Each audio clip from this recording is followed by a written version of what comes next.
Praise the lord. ప్రభునామంలో మరొకసారి మీ అందరికీ వందనాలు తెలియజేస్తుంటున్నాను. ఆయన మహాకృపను బట్టి తిరిగి మళ్ళా మనం ఈ శుక్రవారపు దినాన్ని ఉదయకాలంలో దేవుని వాక్యాన్ని ధ్యానించడానికి ప్రభు మనకి ఇచ్చినటువంటి సమయాన్ని బట్టి దేవునికి స్తోత్రాలు చెల్లిస్తున్నాను. శుక్రవారపు ఉదయకాలపు ఈ మీటింగ్ కొరకు దేవుని వాక్యాన్ని వినడానికి ప్రభు నామంలో మిమ్మల్ని అందరినీ నేను ఆహ్వానిస్తుంటున్నాను. Thank you very much. Thank you for all your prayers. చాలా విషయాలు ప్రార్థన చేస్తున్నారు, మమ్మల్ని జ్ఞాపకం చేసుకుంటున్నారు. దాని అంతటి బట్టి మీకు మరొకసారి వందనాలు తెలియజేస్తున్నాను. చిన్న ప్రార్థన చేసుకొని మనం వాక్యంలోకి మనం వెళ్దాం. పరిశుద్ధమైన దేవ, ఘనమైన తండ్రి, మీ పాదములకు వందనాలు ప్రభా, స్తోత్రాలు చెల్లిస్తుంటున్నాం. మీ కృపను బట్టి మరొకసారి ప్రభా మరలా మేము వాక్యాన్ని ధ్యానించడానికి మమ్మల్ని ఈ విధంగా ఏర్పాటు చేసినందుకు యేసయ్యా మీకు స్తోత్రాలు చెల్లిస్తుంటున్నాం తండ్రి. దేవా, ఈ సమయంలో నాయన మరలా తిరిగి వాక్యాన్ని ధ్యానిస్తున్నాం ప్రభా. నాయన బుధవారపు దినాన్ని ఏమైతే వాక్యాన్ని ధ్యానించామో దానిని కొనసాగించడానికి దేవా ఈ దినాన్ని మరొకసారి మమ్మల్ని మీ చేతులకు అప్పగిస్తున్నాం. మమ్మల్ని కృపలో మీరు జ్ఞాపకం చేసుకునండి. ఈ దినాన్ని ప్రత్యేకమైన రీతిగా ప్రభా మీరు మాతో మాట్లాడి మాకు మంచి ఉపదేశాన్ని అనుగ్రహించి నడిపించుమని యేసుక్రీస్తు నామములో అడుగుచున్నాం తండ్రి. ఆమేన్, ఆమేన్, ఆమేన్. ఓ ప్రైజ్ గాడ్. దేవునికి స్తోత్రం. దేవుని కృపను బట్టి మళ్ళీ ఈ శుక్రవారపు దినాన్ని కూడా మనందరం దేవుని వాక్యాన్ని ధ్యానించడానికి ఈ విధంగా రావడానికి ప్రభు సహాయం చేశారు పిల్లరా. బుధవారపు దినాన్ని మనం ధ్యానించినటువంటిది stand up on faith family అనేటువంటి మాట మనం ధ్యానించాం. విశ్వాసమందు స్థిరముగా నిలిచి ఉండుట అనేటువంటి భాగాన్ని మనం ధ్యానం చేసాం. అందులో ధ్యానం చేస్తూ కొంత ప్రాముఖ్యమైన విషయాలు మనం ధ్యానం చేస్తూ మూలవాక్యము యెషయా గ్రంథము 7వ అధ్యాయము 9వ వచనం నుండి 2వ భాగాన్ని మనం జాగ్రత్తగా మనం పరిశీలన చేసాం. మరొకసారి ఈ మాట మీకు జ్ఞాపకం చేస్తాను. యెషయా గ్రంథము 7వ అధ్యాయము 9వ వచనంలో ఉన్నటువంటి మాట 2వ భాగము, మీరు నమ్మకుండిన ఎడల స్థిరపడక యుందురు అనేటువంటి మాట. పోయిన వారం మనం జ్ఞాపకం చేస్తుంది విశ్వాసమందు స్థిరముగా నిలిచిడుట అనేటువంటి దాని మీద మనం పరిశీలన చేసాం. ఆ సమయంలో ఆ విశ్వాసమందు నిలకడగా ఉండుట అనే దాని మీద పరిశీలన చేస్తూ 3 ప్రధానమైనటువంటి ఆ సూత్రాలు, అంటే ఆ ప్రాముఖ్యమైన విషయాలు, 3 important principles for stand firm in faith అనే దాని మీద మనం పరిశీలన చేస్తాం. విశ్వాసమందు స్థిరంగా నిలబడడానికి 3 ప్రధానమైనటువంటి సూత్రాలు అవసరమైనటువంటిది మనం ధ్యానించాం. Praise the lord. ఆ సమయంలో మనము ఒకదాని మీదే మనము చాలా వరకు, అంటే we have to know upon what are whom we are standing అనే దాని మీద చూసాం. మనం దేని మీద, ఎవరి మీద మనం నిలిచి ఉన్నాము అనేటువంటి దాని మీద మనం వాక్యాన్ని పరిశీలన చేసాం. Praise the Lord. దేవుడు ప్రభు కృపను బట్టి కొన్ని ప్రాముఖ్యమైనటువంటి విషయాలను దేవుడు బయలుపరిచాడు. దాని ప్రకారంగా మనము ధ్యానించాం. ఈ దినాన్ని సెకండ్ ప్రిన్సిపల్ గురించి మనం పరిశీలన చేద్దాం. ప్రభువునందు విశ్వాసమందు స్థిరంగా నిలవబడ్డానికి what is the second principle అనేటువంటిది ఏంటంటే, we have to resist the devil and his lies అనేటువంటిది. మనము అపవాదిని ఎదిరించాలి, వాడి అబద్ధాలని కూడా ఎదిరించాలి. ఎందుకంటే అబద్ధికుడు వాడు వాడికి సత్యం అంటే తెలియదు ఏమాత్రం కూడా. మనల్ని దేవుడు పైకి లేవనెత్తింది ఏంటంటే, ఎక్కడి నుంచి లేవనెత్తాడంటే, మనకు సత్యం అంటే ఏంటో తెలియనటువంటి ఆ యొక్క జిగట్కల ఊబిలో నుండి దేవుడు మనల్ని పైకి లేవనెత్తి సత్యమందు మనల్ని ప్రతిష్ఠిత చేశాడు. పోయిన వారు మనం జ్ఞాపకం చేసుకున్నాం. Praise the Lord. కనుక ఈ సమయంలో ఈ మాట ఏంటంటే, గనుక వాడికి సత్యం తెలియదు, ఈజ్ అ లయర్. వాడు మనకి ఏమి చెప్పినా అబద్ధాలు చెప్తూ ఉంటాడు. ఎవరైనా ఫోన్లో మాట్లాడేటప్పుడు కానీ, ముఖాముఖిగా మాట్లాడేటప్పుడు కానీ, అక్కడ లేనటువంటి 3వ వ్యక్తి గురించి మాట్లాడేటప్పుడు ఎక్కువ మాటలు ఎలాగొస్తాయంటే, అలాగట్ట అంటారు, ఇలాగట అలాగట అంటారు. కానీ నేను విన్నాను అనేటువంటి మాట చెప్పరు.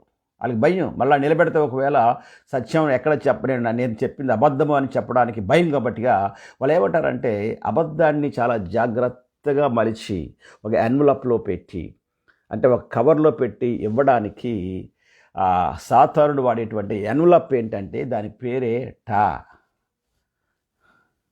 అలాగట్ట, ఇలాగట్ట, అటకదు. ఇవన్నీ కూడా different way of envelopes.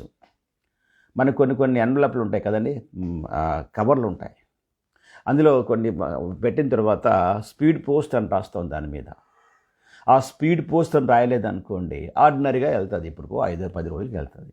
Speed post అనుకోండి, ఆ స్పీడ్ పోస్ట్ అయినట్లయితే కొంచెం డబ్బులు ఎక్కువ ఛార్జ్ అవుతాయి, అది చాలా ఫాస్ట్గా వెళ్ళిపోద్ది. ఇప్పుడు అయినట్లయితే స్పీడ్ పోస్ట్ అక్కర్లేదు, కానీ ఆన్లైన్లో డైరెక్ట్గా వెళ్ళిపోతూ ఉంటాయి కదండి. ఎస్ పిల్లరా, అపవాది ఈ దినాల లోపల సర్వసాధారణంగా ఈ టా అనేటువంటిది వెరీ స్పీడ్ పోస్ట్. ఈ టా అనేటువంటిది విపరీతంగా పరిగెత్తడానికి, చాలా ఫాస్ట్గా చేరుకోవడానికి ఫోన్స్, ఇంటర్నెట్లు ఇవన్నీ కూడా మనకి చాలా ఈజీగా దొరుకుతున్నాయి. కాబట్టిగా అపవాది వాడుకునేటువంటి ఆయుధాలు ఇవన్నీ కూడా. ఇలాంటి పరిస్థితుల్లో we have to resist the devil and his lies. వాడిని ఎదిరించాలి, వాడి అబద్ధాలని ఎదిరించాలి. Praise the lord. వాడిని ఎదిరిస్తే సరిపోదు, వాడి అబద్ధాలు కూడా ఉంటాయి. మనం విన్న తర్వాత ఆ టా అనేటువంటి మాట మనం వింటాం కదండి. వినగానే అవతల వ్యక్తి చెప్పిన వ్యక్తిని ఏమంటామంటే, అబద్ధం చెప్తున్నాను, వెళ్ళిపోయి ఇక్కడి నుంచి నువ్వు అంటాం అనమాట. వాడు వెళ్ళిపోతాడు అక్కడి నుంచి, చెప్పేసి టా అని చెప్పేసి టా అనే పత్రిక ఇచ్చేసేసి మనం దెబ్బలాడగానే వెళ్ళిపోతాడు అక్కడి నుంచి. కానీ ఆ టా అనే పత్రిక మన చేతిలో ఉండిపోద్ది, ఆ కవరు. దాన్ని ఓపెన్ చేసిన తర్వాత అది లోపల సంవత్సరాలైనా సరే అది అక్కడే ఉంటుంది. ఎందుకు చెప్పమంటారా అండి?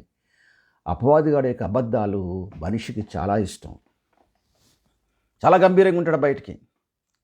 నేను అలాగా లేవన్నమాట, నమ్మను సార్, నేను ఎవరిని ఇలాగని కబుర్లు చెప్తాడు, కానీ లోపల మనిషి తాలూకా లక్షణం అది.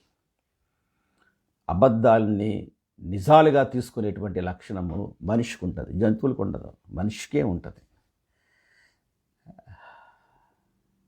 కనుక వీటిని ఎదిరించడానికి, praise the Lord, we have to resist the devil and his lies. Bible తీద్దాం చూడండి ఒకసారి.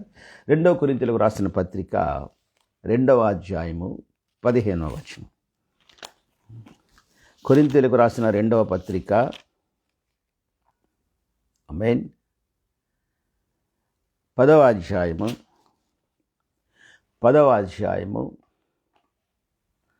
కొరింథీయులకు రాసిన 2వ పత్రిక 10వ అధ్యాయము 5-6 వచనాల్లో ఈ మాట వ్రాయబడి ఉంది. చూడండి ఒకసారి. మేము వితర్కములను, దేవుని గూర్చిన జ్ఞానమును అడ్డగించు ప్రతి ఆటంకమును పడద్రోసి. Praise the lord.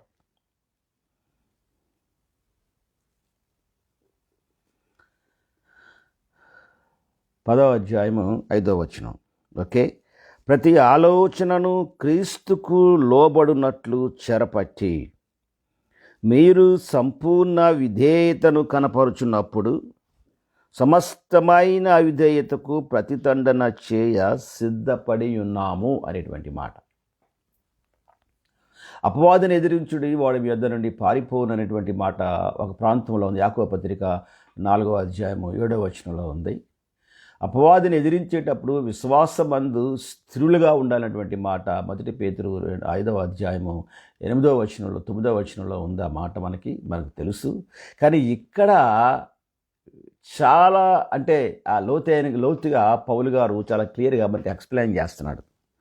ఒకటి ఏమంటాడంటే 5వ వచనంలో, మేము వితర్కములను, దేవుని గూర్చిన జ్ఞానమును అడ్డగించు ప్రతి ఆటంకము. వితర్కాలు అంటే వాక్యాన్ని పట్టుకొని తర్కాలు బోధించేవారు. తర్కాలు బోధించి మనల్ని అజ్ఞానులుగా స్టాంప్ వేసి పక్కకి తోసేసేవారు. వీరు తర్కాలకు ఎక్కువ సమయం ఇస్తారు. వీరు వాక్యాన్ని ఆలోచించినా, ఎవరైనా వాక్యాన్ని బోధిస్తున్నప్పుడు వింటున్నా జాగ్రత్తగా వినాలి. చాలా ప్రాముఖ్యమైనటువంటిది. ఒకవేళ వారి బోధ లోపల ఏవైనా సరే ఒకవేళ రాంగ్ లాగా తనకు అనిపిస్తే, తనకి ఎప్పుడు కూడా రాంగ్ ఆలోచించేవాడికి అన్నీ రాంగ్లాగే ఉంటాయి. ప్రార్థన చేయాలి. మొట్టమొదట పరిశుద్ధాత్మ దేవుడిని నడిపిస్తాడు. అది సత్యమా అసత్యమా అనేటువంటి మాట. జ్ఞానులు ప్రయాణం చేసి రాజును కలిసి రాజుతో మాట్లాడి అది అయిన తర్వాత వారు తిన్నగా ప్రభు దగ్గరికి వెళ్ళి ప్రభును దర్శించి సాంబ్రాన్ని బోళము అర్పించి, బంగారము సాంబ్రాన్ని బోళము అర్పించి తిరిగి వచ్చేస్తుంటున్నప్పుడు వారు మహాజ్ఞానులు, కానీ దేవుడు వారిని నడిపించాడు. Praise the Lord. నేను అనుకుంటాను కదా, కొన్ని సమయాల్లో జ్ఞానులకి తర్కం ఎక్కువ ఉంటుంది, మహాజ్ఞానులకి మహాతర్కం ఉంటుంది. వాడు మహాతర్కిస్తున్నాడు అంటే వాడు మహాజ్ఞాని కింద లెక్క. వాడి మనస్సు, వాడి ఆలోచన తర్కం మీదే ఉంటుంది, కానీ నశించిపోతున్న ఆత్మల మీద ఆ దుఃఖము, వేదన ఆ బోధలో కానీ ఆ పద్ధతిలో కానీ మనకేమీ కూడా కనబడదు. కనుక ఆ బోధలుగానే ఉంటాయి. ఏమేన్ ఆత్మలను రక్షించేటువంటి బోధలు ఉండవు. వాక్యాన్ని తర్కంగా తర్కించేటువంటి మనుషులు తయారవుతారు, కానీ వారి జీవితాలు పరిశీలించినప్పుడు చాలా విచారం. నాకు ఒక సహోదరుడు తెలుసు, చాలా వాక్యాన్ని తర్కిస్తాడు. మనుషుల గురించి, అందరి గురించి వాడు ఇలాగా, వీడు ఇలాగా, వాడు అలాగా అని మాట్లాడుతూ ఉంటాడు. కానీ వాడి జీవితంలో ఉన్నటువంటి చీకటి ఎక్కడా కనబడదు ఎవరికి. అంటే ఉన్న చీకటి మరి ఎక్కడా కనబడదు ఏమాత్రం కూడా. మళ్ళీ పైగా ఏమంటాడంటే నేను బలహీనుడే అంటాడు. కానీ ఈ బలహీనుడే, కానీ ఈ బలహీనమైన పాపముల నుంచి బయటికి రావడానికి ఇష్టపడ్డా, కానీ అవతల వ్యక్తుల గురించి తరికించడానికి ఇష్టపడతాడు. ఇది అపవాది యొక్క క్రియలు. అందుకే ఇటువంటి వారికి దూరంగా ఉంటే మంచిది. తర్క వితర్కాలు చేసేవారికి, మనస్సు లోపలికి వేరొక రకమైనటువంటి ఉద్దేశాన్ని పంపించే వారికి మనం దూరంగా ఉండడం మంచిది. ఎందుకంటే అది మనస్సునకు ఒక రకమైనటువంటి నెమ్మదిని కలిగించేది కాదు, కానీ మనుషుల మీద అసహ్యాన్ని కలిగించేది, మనుషులకు దూరం అయిపోయేది. మనుషులతో ఎవరు మాట్లాడరు, వాళ్ళు తర్కించేవాడు ఎవరితో ఎక్కువ మాట్లాడదు, ఎక్కువ ప్రేమించలేడు, ప్రేమగా వచ్చి గట్టిగా హగ్ ఇవ్వలేడు ఏమాత్రం కూడా. దూరం నుంచే చాలా జాగ్రత్తగా పరిశీలన చేస్తూ ఉంటాడు. ముఖం ఇలా పెడతాడు, ముఖం అలా పెడతాడు, అలా చూస్తాడు, ఇలాగా అనుకుంటాడు, వాక్యం ఇలాగ ఎందుకు బోధించాడు, అలాగ బోధించాలి కదా, ఇలా. ఇక లైఫ్ అంతా అన్నిటి మీద ఇలాగే ఉంటాడు. కనుక నేను చెప్పేటువంటి ఒక ప్రధానమైనటువంటి ఒక విషయం ఏంటంటే, దయచేసి అట్టి వారికి దూరంగా ఉండండి. Number 1, resist the devil. వాళ్ళు బోధలు ఉంటాయి కొన్ని, అలాగే మనుషులు కొన్ని సమయాల్లో వచ్చిన దగ్గర అబద్ధాలు చెప్తూ ఉంటారు. వాడి యొక్క అబద్ధాలని కూడా మనం రెసిస్ట్ చేయాలి. ఈ వాక్యంలో ఉన్నటువంటి మాట 5వ వచనంలో ఏమంటాడంటే, మేము వితర్కములను, తర్వాత దేవుని గూర్చిన జ్ఞానమును అడ్డగించు, ఆమేన్, ప్రతి ఆటంకమును పడద్రోసేమంటాడు. పాప పశ్చాత్తాపం గురించి నీకు ఎవరైనా బోధించకపోతే అది దేవుని గూర్చినటువంటి జ్ఞానాన్ని అడ్డగించేటువంటి బోధ. పాప పశ్చాత్తాపము, యేసుక్రీస్తు రక్తంలో కడగబడుట అనేటువంటి దాని గురించి లోతుగా ప్రసంగం చేయకపోతే, లోతుగా వాక్యాన్ని విశదీకరించకపోతే, యేసు రక్తము తప్ప నీ జీవితానికి వేరే మార్గం లేదని దాని మీదే ఎక్కువసేపు వాక్యాన్ని బోధించకపోతే, ఆ వ్యక్తి దేవుని యొక్క జ్ఞానాన్ని అడ్డగించేవాడు. కనుక దేవుని యొక్క జ్ఞానాన్ని అడ్డగించేటువంటి పరిస్థితులు ఉన్న వారికి సాధ్యమైనంత వరకు దూరంగా ఉండమని ఈ వాక్యం బోధిస్తూ ఉంది. Praise the lord.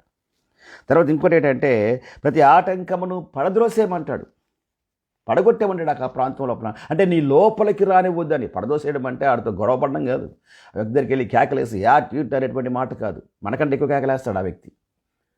అంటే దాని అర్థం ఏంటంటే, అవి నీ లోపలికి రాకుండా నీకు అశాంతిని కలిగించేవి, మనుషుల నుండి దూరం చేసేటువంటివి, ప్రేమ అభిమానాల నుండి దూరం చేసేటువంటివి, సంతోషంతో అభిమానంతో పలకరించలేనటువంటి ఆ మనస్సును కలిగించేటువంటి దౌర్భాగ్యపు ఆ బోధలు ఉన్నాయే, వాటిని నీ లోపలికి రాకుండా కాపాడుకోవడం అనేటువంటిది. తర్వాత మరొక మాట ఏమంటాడంటే, ప్రతి ఆలోచనను క్రీస్తుకు లోబడినట్లు చెరపట్టి. Praise the lord.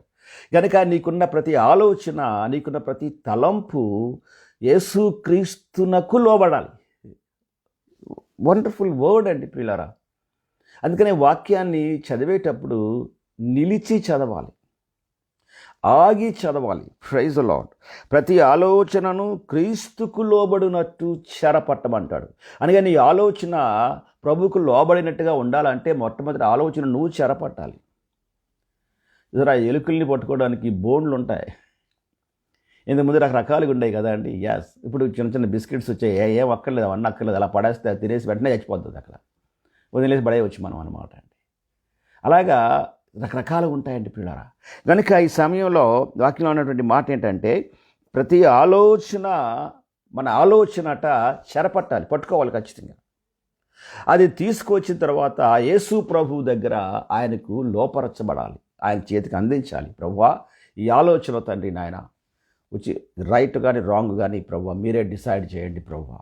దేవా రాంగ్ అయితే నా నుండి తొలగిపోవును గాక, రైట్ అయితే ప్రభువా దాన్ని నడిపించడానికి సహాయం చేయండి ప్రభువా అని ప్రార్థన చేసుకుంటే విశ్వాసంలో మనం స్థిరంగా నిలబడడానికి అవకాశం ఉంటుంది. తర్వాత ఏమంటాడంటే మీరు సంపూర్ణ విధేయతను కనపరుచునప్పుడు సమస్తమైన అవిధేయతకు ప్రతిదండన చేయు.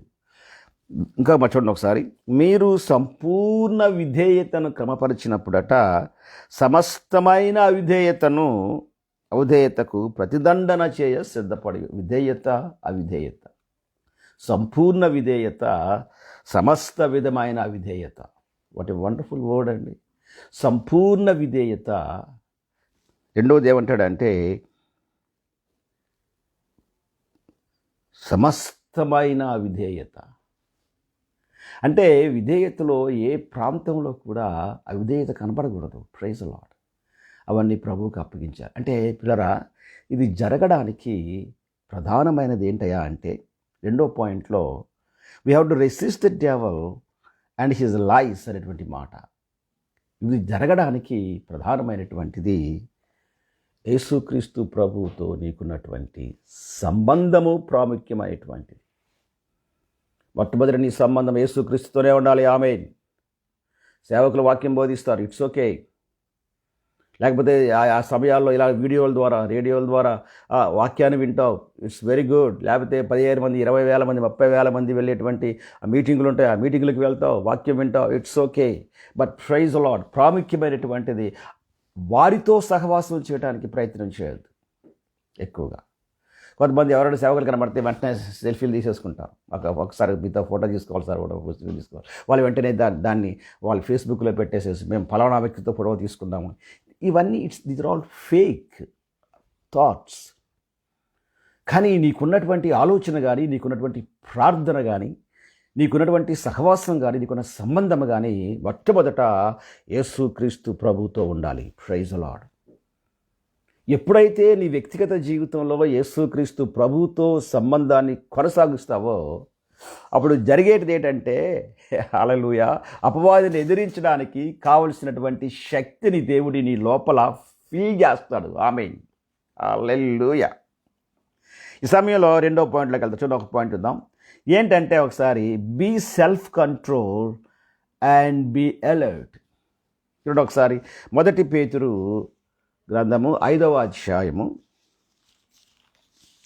మొదటి పేతురు 5వ అధ్యాయము మనందరికీ బాగా తెలిసినటువంటి వాక్యమే. ఈ వాక్యాన్ని ఒకసారి మీకు జ్ఞాపకం చేసి మళ్ళీ 2వ వచనంలోకి వెళ్తాను. 8వ వచనంలో ఉన్నటువంటి మాట, నిబ్బరమైన బుద్ధి గలవారై మెలకువగా ఉండుడి. అపవాది గురించి రాస్తూ ఉంటాడు, గడ్డింటి సింహం వలె తిరుగుతున్నాడు అంటాడు, ఎవరిని మృంగేద్దావా అని తిరుగుతూ ఉన్నాడు అంటాడు. దానికి ముందు సరైనటువంటి పునాది వేయబడింది వాక్యం లోపల. ఏమంటాడంటే నిబ్బరమైన బుద్ధి గలవారే. ఆమెన్. నిబ్బరమైన, స్టెడ్ ఫాస్ట్, అస్సలు ఏమాత్రము జడిసిపోకుండా నిబ్బరమైన బుద్ధి గలవారే మెలకువగా ఉండుడి. Praise the Lord. కదా ఇంత నిబ్బరమైనటువంటి బుద్ధి ఎక్కడ కలుగుతుందంటే విశ్వాసంలో దేవుడు దాచాడు. Praise the Lord. నేను ఎప్పుడు చెప్తా ఉంటాను ఒక మాట, మళ్ళీ జ్ఞాపకం చేస్తున్నాను. ఒక పెద్ద ఆవిడ ఒకసారి పోర్టుకి వెళ్ళి, ఆ దినాల్లో షిప్లు ఎక్కువ ఉండేవి, ఓడల్లో ప్రయాణం చేసేవారు. పోర్టుకి వెళ్ళి తన కుమారుడు ఇంగ్లాండ్లో ఉంటే ఇంగ్లాండ్కి పోర్టు ఆ ఓడలో టికెట్ కొనుక్కుంది, ఓడలో కూర్చుంది. ఏ ఊర్లో అయితే ఓడ ఎక్కిందో ఆ ఊర్లో రెండో కుమారుడు ఉన్నాడు. ఆ కుమారుడు తీసుకొని వచ్చి ఓడ ఎక్కించాడు. ఆ పెద్దావిడ ఓడలో కూర్చొని ప్రార్థన చేసుకొని, దేవా నీకు వందనాలు ప్రభువా, నాయన మరొక కుమారుడి దగ్గరికి వెళ్తున్నాను, నీకు స్తోత్రాలు ప్రభువా అని చెప్పింది. అని పాటలు పాడుకుంటూ చక్కగా ఉన్నటువంటి ఆ గది లోపల కొనుక్కుంది కదా, అంటే టికెట్ కొనుక్కుంది కదా, కొంచెం మంచి టికెట్ కొనిపెట్టాడు కుమారుడు తల్లికి కంఫర్టబుల్గా అన్నీ ఉండడం కోసం అని చెప్పి ఆ చక్కగా ప్రయాణం చేస్తూ ఉంది. ఈ లోపల ఆ టికెట్ని బట్టి మంచి భోజనం ఒకటి ఏర్పాటు చేయబడింది. ఆ భోజనం పట్టుకునే వచ్చాడు, చక్కగా భోజనం చేస్తూ ఉంది, దేవుని స్తుతిస్తూ ఉంది. నేను ఎంత వేగం కొడుకు దగ్గరికి వెళ్ళి ఆ రెండో కొడుకుని చూడాలనేటువంటి ఆశతో ప్రయాణం చేస్తూ ఉంది. వచ్చినప్పుడల్లా అడుగుతూ ఉంది, ఎవరైనా వచ్చినప్పుడు అడుగుతూ ఉంది, ఎన్ని కాలం పడుతుంది బాబు, ఇంకెంత సమయం ఎంత పడుతుంది బాబు, ఇంకెన్ని రోజులు పడుతుంది నాయన మేము ఫలానా ప్రాంతానికి చేరడానికి అనేటువంటి మాట వాళ్ళు చెప్తున్నారు. ఆమె హ్యాపీగా ఉంది, ప్రార్థన చేసుకుంటుంది, స్తుతిస్తూ ఉంది, భోజనం చేస్తూ ఉంది. She's waiting to meet her son అని తెలుస్తాను. మధ్యరాత్రి వచ్చినప్పటికీ కాస్త షిప్పు అటు ఇటు ఎక్కువగా వణకడం, ఆ తర్వాత గలిబిలవ్వడం ప్రారంభించబడింది. అది ప్రారంభించబడగానే అందరి శబ్దం వస్తుంది, ఈవిడ కూడా పడిపోతుంది, మంచం మీద నుంచి మళ్ళీ లేస్తుంది, చాలా జాగ్రత్తగా మూలకెళ్ళి కూర్చుంది. అది ఎక్కువైపోయింది, శబ్దం ఎక్కువైపోయింది, గలిబిలు ఎక్కువైపోయింది. ఆ తర్వాత మరి కాసేపటికి ఒక ఆయన ఎవరో వచ్చి తలుపు గట్టిగా తడుతున్నాడు. గట్టిగా తడుతున్నప్పుడు ఇప్పుడు ఏం చేసిందంటే ఒక కార్నర్కి వెళ్ళి కూర్చొని ఆమె కంజరు వాయించుకొని పాట పాడుకుంటుందండి. ఆ మహాశబ్దంలో ఇది చాలా విచిత్రంగా ఉంటుందండి బాబు. యేసుప్రభుని నమ్ముకున్న వాళ్ళని చూస్తే చాలా విచిత్రంగా ఉంటుంది. ఆ మహాశబ్దంలో కంజరు వాయించుకొని పాట పాడుకుంటుందట. ఆయన వచ్చి తలుపు తీశాడు, మొత్తానికి తలుపు గడపెట్టలేదు కాబట్టి తలుపు తీశాడు. చూసేసరికల్లా ఈ ముసలావిడ మూల కూర్చొని కంజరు వాయించుకొని దేవానికి వందనాలు ప్రభువా అని స్తుతించుకొని పాడబడుకుంటాం. నీకేమైనా బుర్ర ఉందా, నీకు ఏమైనా లేదా, నీకు మతికాని పోయిందా, ఏంటి భయం లేదా నీకు కదండి, ఏమైంది అంటుందట. వాడలా అలా అటు ఇటు ఇదైపోతుంది కదా, ఇలాగ అయిపోతుంది కదా, వాడ మునిగిపోయే పరిస్థితి వచ్చింది, తుఫాన్ ఎక్కువైపోయింది, మనం ఎవరం బతకమమ్మా, కనుక మీ దేవుడిని నువ్వు ప్రార్థన చేయి. అలాగే అందరూ ఎవరు బతకాలో వాళ్ళు దేవుడిని ప్రార్థన చేసుకుంటున్నారు, కానీ నువ్వు కూడా మీ దేవుడిని ప్రార్థన చేయి అన్నాడట ఆ క్యాప్టెన్. ఆమె ఏమందంటే నేను ప్రార్థన చెయ్యక్కర్లేదు అని చెప్పిందట. ఏమంటే నేను ప్రార్థన చేసినా ఓడ మునిగిపోద్ది, ప్రార్థన చేయకపోయినా ఓడ మునిగిపోద్ది అని చెప్పిందట. అని చెప్పాడు. అవును, ప్రార్థన చేసిన ఓడ మునిగిపోద్ది, ప్రార్థన చేయకపోయినా ఓడ మునిగిపోద్ది. మరి నీకు భయపడట్లేదా అంటే తను చెప్పిన మాట ఏంటంటే, ఒక కుమారుడు నన్ను షిప్లో కూర్చోబెట్టాడు, మరొక కుమారుడు ఈ షిప్ దాటితే అవతల ఒడ్డున నా కోసం కనిపెడుతున్నాడు, వీరిద్దరికీ మధ్యలో ఒక కుమారుడు ఉన్నాడు, ఆ కుమారుడు చాలా ప్రేమ గలవాడు, కానీ వాళ్ళిద్దరికీ మధ్యలో ఉన్న కుమారుడు ఈ మధ్యకాలంలోనే ప్రభు దగ్గరికి వెళ్ళిపోయాడు అని చెప్పింది. ఆ క్యాప్టెన్ మర్చిపోయాడు, పైన ఓడ అవుతుంది ఇలాగ అవుతుంది పరిగెత్తి అందరికీ చెప్పాలని మర్చిపోయాడు, వింటా ఉన్నాడు అనమాట. అన్నప్పుడు అన్న మాట ఏంటంటే, ఒక కుమారుడు నన్ను ఒడ్డుకి ఓడ ఎక్కించాడు, ప్రైజ్ ది లార్డ్, మరొక కుమారుడు అవతల ప్రక్క నా కొరకు కనిపెడుతున్నాడు, ప్రైజ్ ది లార్డ్, మరొక కుమారుడు ప్రభువు దగ్గర ఉన్నాడు, గనుక వాడ మునిగిపోతే నేను ప్రభు దగ్గర ఉన్న కుమారుడు దగ్గరికి వెళ్తాను. ఓడ మునగలేదనుకోండి, ఆయన కనికరము అధికమయ్యి ఓడను చాలా జాగ్రత్తగా ఒడ్డుకు తీసుకుని వెళ్తే అవతల పక్క మరొక కుమారుడు ఉన్నాడు, ఆ కుమారుడు నేను కలుసుకుంటాను, హ్యాపీగా ఆ కుమారుడు దగ్గరికి వెళ్తాను నేను. కనుక ఓడ మునిగిపోయిన ఒక కుమారుడు దగ్గరికి వెళ్తాను, ఓడ ఒడ్డుకెళ్ళినా మునగకుండా ఒడ్డుకెళ్ళినా ఒక కుమారుడిని చూస్తాను, కాబట్టిగా నా టార్గెట్ కంప్లీట్ అవుద్ది అని చెప్పిందట. నాకున్న విశ్వాసము, ప్రైజ్ ది లార్డ్. దేవుని మాట ఏంటంటే పిల్లరా, దేవుడు మనకి బలమైన విశ్వాసాన్ని ఇచ్చాడు. ఆ విశ్వాసంలో బలముగా నిలబడ్డానికి ప్రభు మనకి సహాయం చేస్తున్నాడు. కనుక ఆయన సహాయం అందుకొని మనం ఏమవ్వాలంటే స్థిరముగా ప్రభు యొక్క విశ్వాసమందు నిలబడినట్లయితే మనం ఏ ప్రాంతానికి వెళ్ళాలని టార్గెట్ దేవుడు పెట్టాడో, ఆమేన్, మన టార్గెట్ కాదు, దేవుని టార్గెట్ వేరేగా, మన టార్గెట్ వేరేగా ఉంటుంది. మన టార్గెట్ మనం పెట్టుకొని ప్రయాణం చేస్తే చాలా సమయాల్లో వెళ్ళకపోవచ్చు, లేకపోతే వెళ్ళడానికి చాలా సమయం పడుతుంది. కానీ ఈజీగా ఆయన టార్గెట్ అంటే ఆయన ఏ టార్గెట్ పెట్టాడో ఆ టార్గెట్కి మనం వెళ్ళడానికి ఆయన మాట విన్నప్పుడు విశ్వాసమందు స్థిరముగా నిలిచినప్పుడు ఎవరు అడ్డలేరు ఏమాత్రం కూడా. ఏమొచ్చినా, ఏ శోధన వచ్చినా, ఎలాంటి గాలులు వచ్చినా, ఎలాంటి భయంకరమైన మరణమైనా దేవునికి స్తోత్రం కలుగునుగాక, ఆపలేరు ఎవరు కూడా. ఎందుకంటే అవర్ టార్గెట్ ఈజ్ డిఫరెంట్. మన నమ్మకము ప్రత్యేకమైనటువంటిది. అందుకనే ఇది మనుషులకు అందదు. సిలువను గురించిన వార్త ఆమేన్ లోకమునకు వెర్రితనము. మనకైతే దేవుని శక్తి, గ్లోరీ టు ద లార్డ్. దేవుని వాక్యములో సత్యము, సత్యములో విశ్వాసము, ప్రైజ్ గాడ్. అందులోనే దేవుడు మనల్ని స్థిరపరిచాడు కాబట్టిగా భయపడక్కర్లేదు. అందుకనే అపవాదిని ఎదిరించుడు. చూడండి, ఒక మాట ఉంటుంది, లోకమందున మీ సహోదరుల 9వ వచనంలో ఈ విధమైన శ్రమలే నెరవేరుచున్నవని ఎరిగి విశ్వాసమందు స్థిరులై వారిని ఎదిరించుడి. ఈ ముసలావిడ విశ్వాసమందు స్థిరత్వం కలిగి ఆ ఓడలో ఉంటున్నప్పుడు పిల్లరా తన మైండ్లో ఒక తలంపుకి వచ్చింది. ఇంకంతే, ఆ తలంపు రాగానే అపవాదికి స్థలం లేదు అక్కడ ఏమాత్రం కూడా. అయ్యో అయ్యో అని అరవట్లేదు ఏమాత్రం. అరిచితే ఒకవేళ నేనేమైపోతాను, కొంతమంది ఎవరైనా చనిపోతే అయ్యో నేను ఏమైపోతాను, నా పరిస్థితి ఏంటి, నా పిల్లల పరిస్థితి ఏంటి అని చాలామంది ఏడుస్తూ ఉంటారు. ఎస్, కరెక్టే అది. కానీ ప్రియులరా, యేసుక్రీస్తునందు విశ్వాసం ఉంచిన వారు అలాగునా ఏడవలేరు. Praise the Lord. మనకున్నటువంటి విశ్వాసములో ఆ నిరీక్షణ ఉంటుంది. ఆమేన్. ఆ విశ్వాసములో నిరీక్షణ ఉంటుంది కాబట్టిగా మనం ఏమాత్రం కూడా, ఆ వృద్ధురాలు ఏమాత్రం భయపడట్లేదు ఏమాత్రం కూడా. ఎందుకంటే ఆమె విశ్వాసం లాంటిది. విశ్వాసమందు స్థిరత్వము. Praise the Lord. మరో మాట చెప్తాను. ఒక ఆయన దేవుని పిలుపుని అందుకొని ఒక ప్రాంతానికి వెళ్ళాడు సేవ చేయడానికి. భార్య, 9 పిల్లలు ఉన్నారు. సేవ చేయడానికి ఒక ప్రాంతానికి వెళ్ళాడు.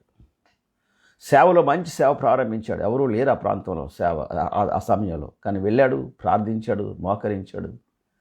ఆమేన్. విశ్వాసం ఉంచాడు, ఆయన మీదే ఆధారపడ్డాడు.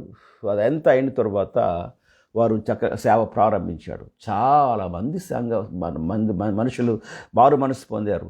యేసుక్రీస్తు రక్తంలో కడగబడ్డారు. ఆయన కన్నీటికి దేవుడు జవాబిచ్చాడు. ఆయన మహావిజ్ఞాపనకు దేవుడు జవాబిచ్చాడు. తన పెట్టుబడి అంతా, తన ఇన్వెస్ట్మెంట్ అంతా ప్రభువు దగ్గరగా ఒంటరిగా మోకరించి కన్నీటితో తన ఇన్వెస్ట్మెంట్ పెట్టాడు. Praise the Lord. ఈ దినాల్లో చాలామంది ఆ ఇన్వెస్ట్మెంట్ ఎక్కడ పెట్టారంటే కొన్ని సంవత్సరాల క్రితం మీడియాలో పెట్టారు, టీవీ బోధల్లో పెట్టారు. చాలా జ్ఞానానుసారంగా టీవీలో వాక్యం చెప్పడం ప్రారంభించి టీవీ లోపల వారి బోధల్లో వారు ఇన్వెస్ట్ చేయడం ప్రారంభించారు. అది ఈ దినాన్ని వారికి ఆ ఇన్వెస్ట్మెంట్ ఏమైందంటే ఆత్మల సంపాదన లేకపోతే ఏదో అనేటువంటిది కాదు, కానీ విస్తారంగా ధనము రావడానికి వారికి అవకాశం వచ్చింది. ఎందుకంటే వారికి ఉన్నటువంటి జ్ఞానాన్ని బట్టి వారు ఆ విధంగా ఇన్వెస్ట్ చేశారు.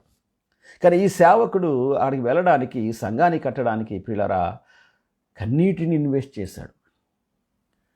మహావిజ్ఞాపన, మహా కన్నీరు ఇన్వెస్ట్ చేస్తే, అంటే అక్కడ పెట్టుబడి పెడితే ఆ సేవకుడు దేవుడు దాన్ని ఆనర్ చేసి మంచి సంఘాన్ని ఇచ్చాడు, పెద్ద సంఘాన్ని ఇచ్చాడు.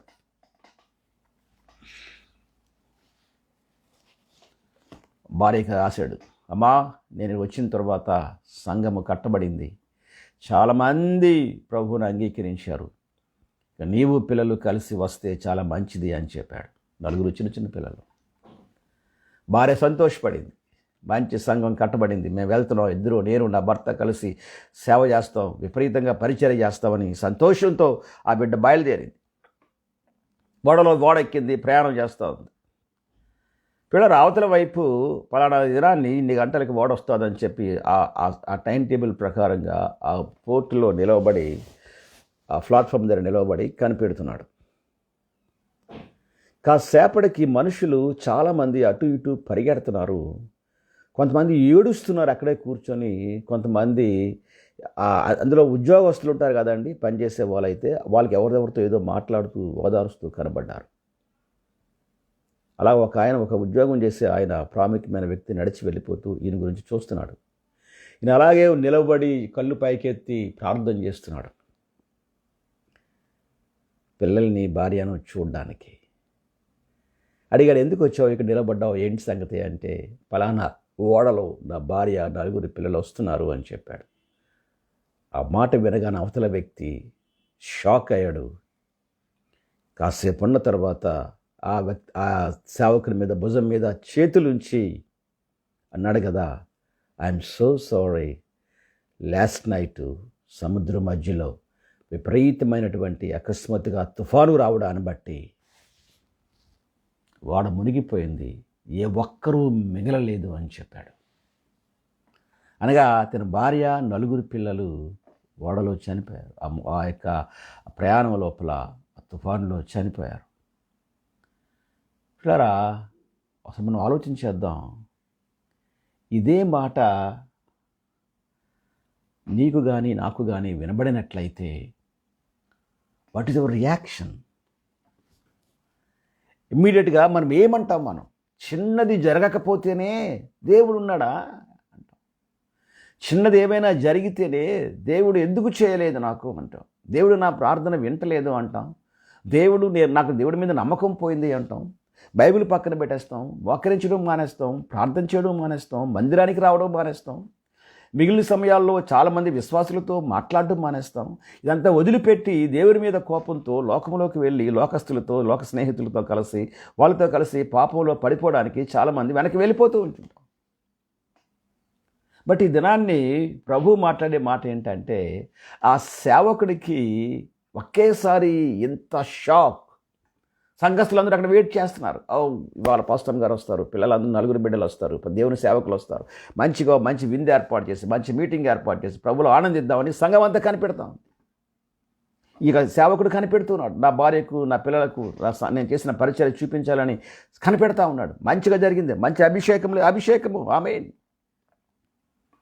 ఈ శబ్దము, ఈ మాట వినగానే సేవకుడు కృంగిపోయాడు. మొట్టమొదట అక్కడే మోకరించాడు, చాలా ఏడ్చాడు, గొంతెత్తి పెద్దగా అరిచాడు, ప్రభువా అని అరిచాడు. ఒకేసారి ఒక వ్యక్తి కోల్పోతే అనుకోవచ్చును, కానీ ఒకేసారి తన ప్రాణంతో సమానమైనటువంటి ప్రేమించినటువంటి హిజ్ పార్ట్నర్, తన లైఫ్ పార్ట్నర్, శరీరంలో సగభాగమైనటువంటి ఆ భార్య చనిపోయింది. 4 బిడ్డలు ఇచ్చింది ఈ వ్యక్తికి.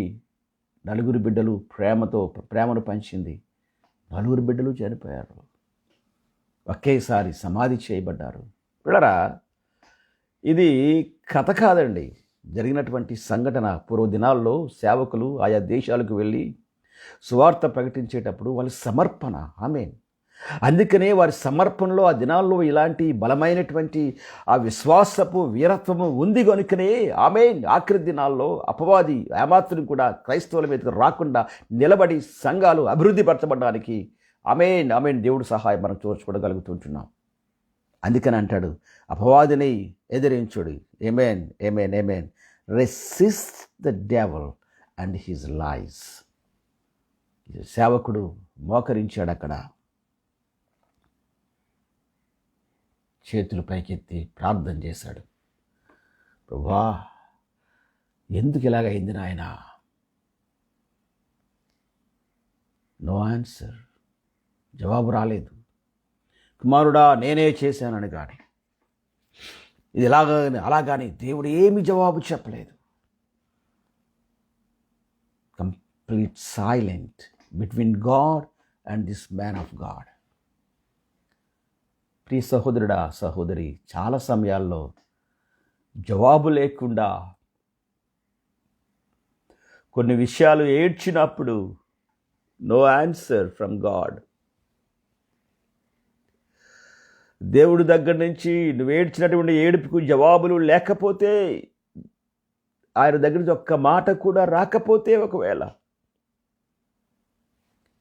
ఎన్నిసార్లు వేదన పడి ఏడ్చి ప్రార్థన చేసుకున్నావు నువ్వు కానీ నేను కానీ. మన జీవితంలో ఇటువంటివి జరుగుతూ ఉంటాయి. అలాగని చెప్పి దేవుడు లేడని చెప్పలేము, అలాగని చెప్పి దేవుని వాక్యము సత్యము కాదని చెప్పలేము, అలాగని చెప్పి దేవుని వాక్యము ఇలా రాయబడింది కానీ ఇందులో యథార్థత లేదు అని కూడా చెప్పలేము మనం. కానీ ప్రియులారా, విశ్వాసమందు స్టాండ్ ఫిర్మ్ అంటే స్థిరముగా నిలిచి ఉండు అనేటువంటి మాటకు అర్థం ఏంటంటే, ఎలాంటి గాలి కొట్టినా, ఎలాంటి తుఫాను కొట్టినా, ఎలాంటి గాలులు నీ కుటుంబములోకి వచ్చినా, నీ మీదకు వచ్చినా, ఎవరి మీదకు వచ్చినప్పటికి కూడా నీవు విశ్వాసమందు స్థిరముగా నిలిచి ఉంటే పరలోకమందు మీ ఫలము అధికమగును. ఆమేన్. మనం ఏం చేయలేం. ఇది నాన్న దేవునితో మాట్లాడుతున్నాడు. స్థిరంగా ఉండడానికి, ఎలాంటి సమస్య వచ్చినా నిలబడ్డానికి ఒకే ఒక థియరీ ఏంటంటే బీ విత్ ద లార్డ్. ఆయనతో సంబంధమును కొనసాగించుటలో గ్లోరీ టు ద లార్డ్. ఏమాత్రము కూడా వెనుకంజా వేయలేమే మాత్రం కూడా. ఒకసారి ఈ విషయాన్ని మనం జ్ఞాపకం చేసుకుందాం. ఆ సేవకుడు ఏడ్చాడు, ప్రార్థన చేసుకున్నాడు, ఒకే ఒక మాట చెప్పాడు, దేవా ఏది ఏమైనా నీ చిత్తం ప్రభు నాయన. Thank you lord. నా భార్యను, నా బిడ్డల్ని ప్రభు నాయన మీ దగ్గర దాచిపెట్టారు, మీకు వందనాలు. నేను కూడా నా సేవ ముగించుకొని వచ్చేస్తాను బాబు, త్వరగా ప్రభా వచ్చి వాళ్ళతో కలుస్తాను నాయన, మీకు వందనాలు ప్రభు అని వందనాలు చెప్పి బ్యాక్ టు హిజ్ మినిస్ట్రీ. ఇక సేవ వద్దు అని వదిలేసి వెళ్ళిపోలేదు, కానీ వెనక్కి వెళ్ళిపోయాడు. మళ్ళా తిరిగి సేవలో కొనసాగించాడు. ఆ దేశంలో చాలా ప్రాంతాల్లో ప్రైజ్ ది లార్డ్ సేవ అభివృద్ధి చెందడానికి, విస్తారమైన సంఘాలు లేవడానికి, ఎక్కువ మంది ఆత్మలు సంపాదించబడ్డానికి ఒక్క వ్యక్తి యొక్క స్థిర విశ్వాసము. Glory to the lord. ఇది నాడు దేవుడితో మాట్లాడుతున్నాడు. నీ యొక్క ఒక్క స్థిరమైన విశ్వాసము దెబ్బలు తింటే తిన్నావు. ఆ సేవకుడు కోల్పోతే కోల్పోయాడు భార్యని, పిల్లల్ని. But praise the Lord, God honoured his faith. The whole country completely changed. దేశమంతా మార్పు చెందడానికి, దేశమంతా స్వార్థ ప్రకటించబడ్డానికి ప్రైజ్ ది లార్డ్ తన పెట్టుబడి. Amen. This is very important. కనుక మనుషుల కొరకు నిలబడడానికి ప్రయత్నం చేయవద్దు, మనుషులు వెనకాతల పడడానికి ప్రయత్నం చేయవద్దు. నువ్వు నిలబడితే యేసుక్రీస్తు ప్రభు కొరకు నిలబడు. నీ కొరకు ప్రాణం పెట్టి మరణించి తిరిగి లేచిన యేసయ్య, హల్లెలూయా, ఆయన పక్షాన్ని నిలబడు, ఆయన దగ్గరే నిలబడు, ఆయన దగ్గరే బ్రతుకు, ఆయన దగ్గరే ప్రార్థించు. ఆమేన్. చచ్చిపోతే ఆయన దగ్గరే చచ్చిపోదాం. Praise the lord. దానికి తగినటువంటి ఫలితాన్ని దేవుడిస్తాడు. అందుకనే resist the devil. Praise the Lord. దీనిని జయించడానికి, ఇలాంటి శోధన కలిగిన నిలవబడ్డానికి మరొక ఆయుధాన్ని దేవుడిచ్చాడు. చూడండి మరొక ఈ ప్రిన్సిపల్ ఉన్నటువంటి రెండో మాట ఏం రాయబడిందంటే ప్రైజ్ ది లార్డ్. మూడో మాట ఏం రాయబడిందంటే ఎఫెసీయులకు రాసిన పత్రిక 6వ అధ్యాయంలో ఉంది ఒక మాట, అందరికీ తెలిసినటువంటిది. ఎఫెసీయులకు రాసిన పత్రిక 6వ అధ్యాయము, ఆమేన్, 6వ అధ్యాయము 13వ వచనంలో చూద్దాం. ఈ సమయంలో 6వ అధ్యాయము 13వ వచనంలో, ఎఫెసీ పత్రిక 6వ అధ్యాయము 13వ వచనం. అందుచేతను మీరు ఆపద్దినమందు వారిని ఎదిరించుటకు సమస్తమును నెరవేర్చిన వారై నిలవబడుటకు శక్తిమంతులగునట్లు దేవుడిచ్చు సర్వాంగ కవచమును ధరించుకొనుడి. మీరు ఆపద్దినమందు, అది జ్ఞాపకం చేసుకున్నారా అండి? మనం ఎక్కువ నిలబడ్డానికి శక్తినిచ్చు సర్వాంగ కవచం గురించి మాట్లాడుకుంటున్నాం ఎక్కువ. కానీ అలా సర్వాంగ కవచం ధరించుకోవడానికి కారణం ఏంటంటే ఒక దినం ఉందోటి, దాని పేరు ఆపద్దినము. మనుషుడు ఎవడు కూడా ఆపద దినం అనేటువంటి దాన్ని తప్పించుకోలేడు ఏమాత్రం కూడా. దాని గుండా ప్రయాణం చేయాలి, లేకపోతే విశ్వాసబంధు స్థిరము బలం అనేటువంటిది కనబడదు ఏమాత్రం కూడా. ఎంతకాలము తప్పించుకోవడానికి ప్రయత్నించినా పిల్లరా మనం అనుకున్నటువంటి టార్గెట్ చేరలేము మనం. అందుకని ఈ దినాన్ని దేవుని యొక్క ప్రధానమైనటువంటి మాట ఏంటంటే దేవుడిని నడిపిస్తున్నాడు ఈ సమయంలో. ఆమేన్. దేవుని కృపను బట్టి ఆ విధంగా నువ్వు కొనసాగిపోతే మంచిది. మరొక మాట జ్ఞాపకం చేస్తాను. We cannot waiver between faith and doubt. తర్వాత మూడవ మాట ఏంటంటే we cannot waiver between faith and doubt. విశ్వాసము లేక అపనమ్మకం అనేటువంటి రెండింటి మధ్యలో మనము అటు ఇటు ఊగడానికి ప్రయత్నం చేయవద్దు. ఒక మాట చూద్దాం చూడండి సమయం లోపల. మొదటి రాజుల గ్రంథము 18వ అధ్యాయము,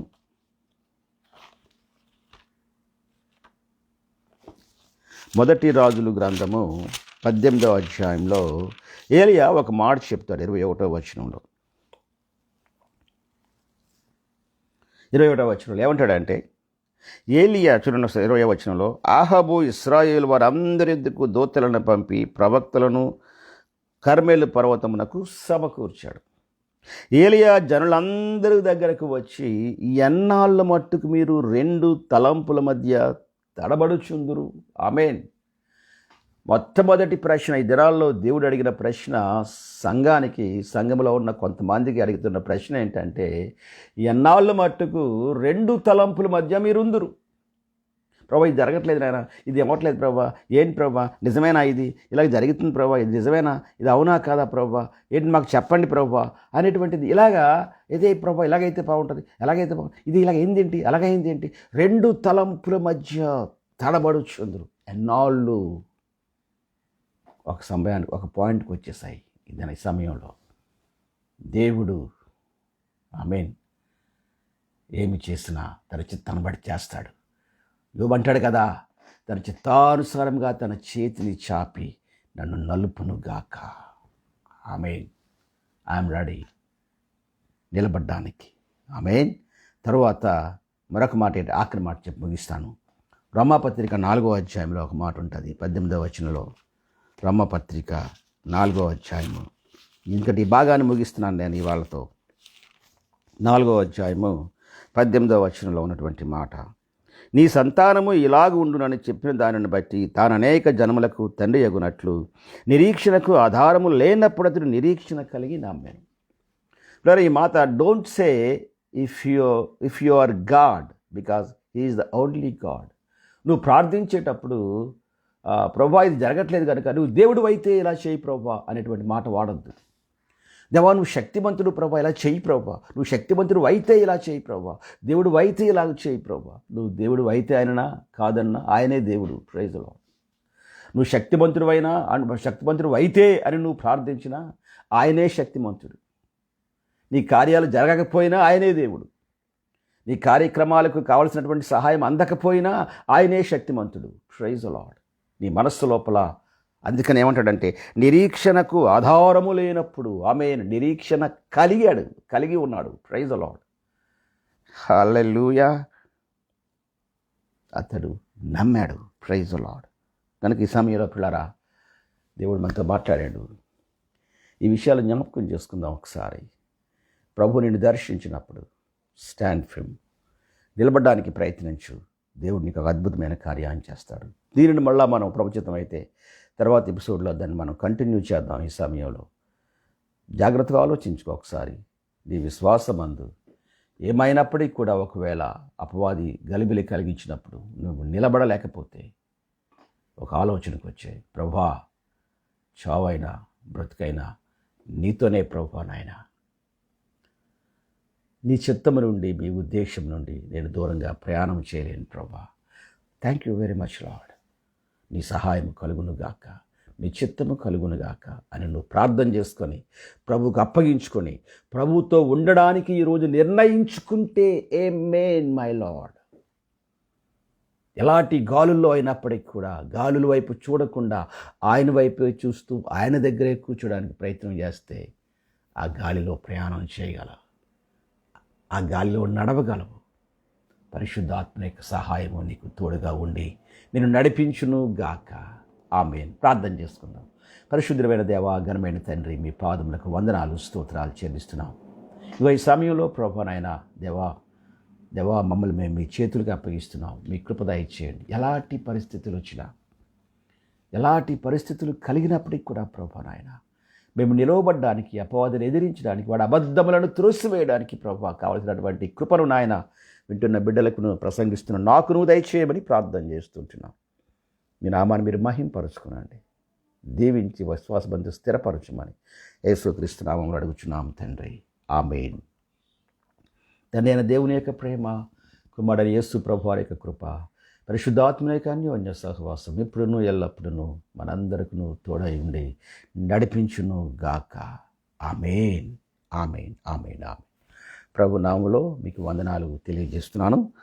ప్రవచితమైతే రేపు శనివారం దినాన్ని మళ్ళా మనం ఉపవాస ప్రార్థనలో మందిరంలో కలుసుకుందాం. దయచేసి మందిరానికి రావడం మర్చిపోకండి. శనివారం పూట మీరు వచ్చి దేవుని వాక్యాన్ని విని ఆత్మలో బలం పొందుకోవాల్సిందిగా ప్రభు నామములో మనవి చేస్తున్నాను. Thank you very much. మా కొరకు ప్రార్థన చేయండి. ఆమేన్.